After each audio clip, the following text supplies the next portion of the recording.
Citizen Voice at the Air Space Museum with our favorite scientist, Jim Hansen. Jim, what brings you here today? Well, this is my first COP meeting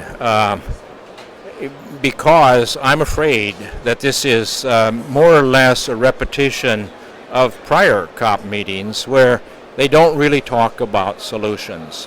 They talk about, cap and trade. They talk about each country having some goal. We know very well that that's not going to work. In science, when you do an experiment which is well controlled and observed, you expect, if you do the experiment again, that you're going to get the same result.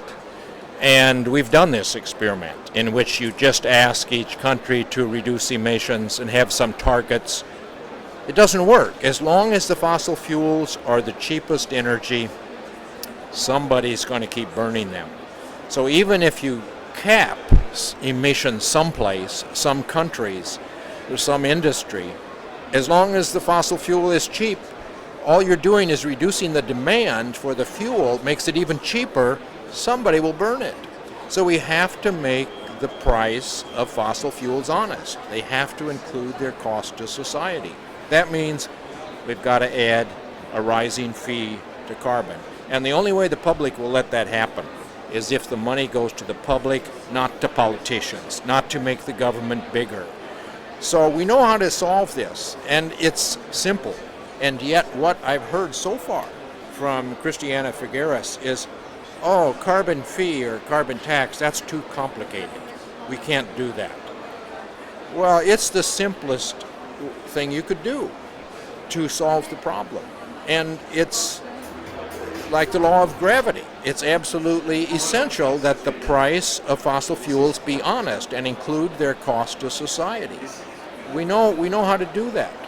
And that's what, the Citizens Climate Lobby is advocating, and we've just got to get enough people pushing for that to happen, and we can solve the problem. But without that, we're not going to solve the problem. And you did hear that President Obama called for a carbon tax on Tuesday in his meeting with the OECD, and that there was a carbon pricing leadership coalition established with 6 countries on Monday.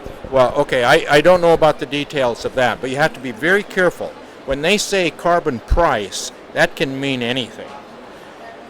It's got to be across the board. If Obama would come out for what is actually needed, I think he could get China to agree to that, because China has air pollution which is really bad. They have multiple reasons to want to phase down their dependence on fossil fuels. So it is a solvable thing, and we will see whether he means what we hope he means. Well, thank you for being here. I know you have to go, but I hope your being at the COP will open up this conversation to smart solutions. Yeah, thank you, Jim.